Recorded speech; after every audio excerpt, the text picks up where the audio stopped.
So let's talk about some of these everyday oral care practices. What are your practices that you recommend to your patients that you yourself use for you and your family that we should be aware of? This is a little bit controversial because it's the opposite of what we get taught in dental school. First of all, a toothpaste should contain no toxins. Ideally, it should be something you would eat because you put it into your mouth. Why would you eat toxins? I recommend is always having fluoride-free toothpaste, maybe on a coconut oil base, without triclosan, without sodium lauryl sulfate, which is a soap, without sugar or sweet stuff. So basically, go as natural as possible. I only brush my teeth once a day. I have no tooth decay. I have a perfect diet. I have no bleeding gums. There is a bubble that I'm coming from.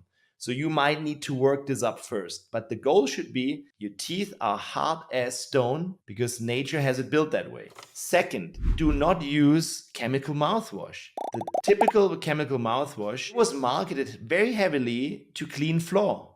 A floor. Why would you put a floor cleaner in your mouth? You also, in my opinion, don't really need flosses. What can we do alternatively to the chemical mouthwash? We use coconut oil pulling. Coconut oil pulling is Ayurvedic strategy.